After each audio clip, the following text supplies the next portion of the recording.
আমি আইসক্রিম বানাবো, তাই আইসক্রিমের খাপ নিয়ে নিয়েছি। এর মধ্যে দিয়ে দিয়েছি সন্দেশ আর দিয়েছি আমুলের এই যে প্যাকেট 10 টাকা দামি। এবার আমি আমন্ড বাদাম আর কাজু বাদাম ভেঙে রেখেছি, এগুলো দিয়ে দেব। আমি দুধটাকে ভালো করে ফুটিয়ে নিয়েছি, ওর মধ্যে দিয়ে দিয়েছি চিনিও অল্প করে দিয়ে দিয়েছি আর সন্দেশটাও দিয়েছি। দেখুন, আর এই যে এই সন্দেশ দিয়েছি এরকম ভেঙে।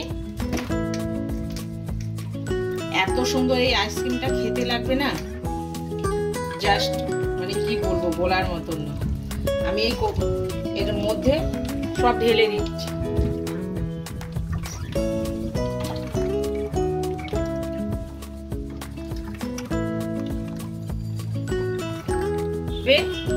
সুন্দর করে পুরো আমি মালাই কুলফি রেডি করে নিয়েছি। এই খাপটা এবার এভাবে ঢাকা দিয়ে দেব।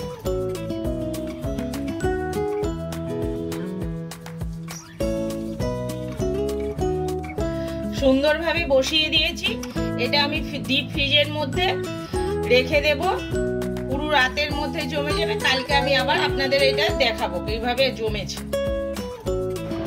মালাই কুলফি বসিয়েছিলাম, খুব সুন্দরভাবে হয়েছে, কিন্তু জিনিসটা আমার কাঠিগুলো একদম ছোট ছোট, যার জন্য উঠতে দেরি হচ্ছে। বসেছে সুন্দরভাবে, দেখুন কত সুন্দর হয়েছে। এইভাবে আপনারাও বাড়িতে অবশ্যই করবেন। এই দেখুন কাঠিটা ছোটর জন্য আইসক্রিমটা মানে হচ্ছে না, ছাড়ানো যাচ্ছে না। আমি এইভাবে ছাড়িয়ে নেব। দেখুন একদম খুব সুন্দর আর টেস্টি হয়েছে।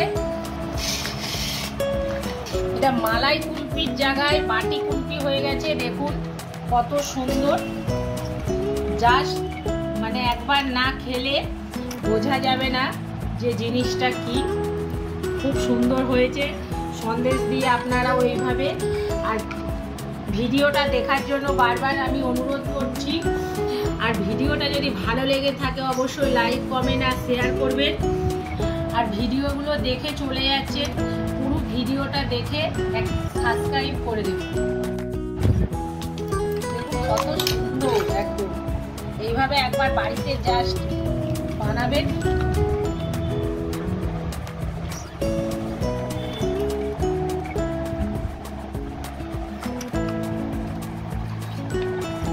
বাটি কুলফি ভালো লাগলে অবশ্যই লাইক, কমেন্ট, শেয়ার আর আমার সাথে থাকবেন।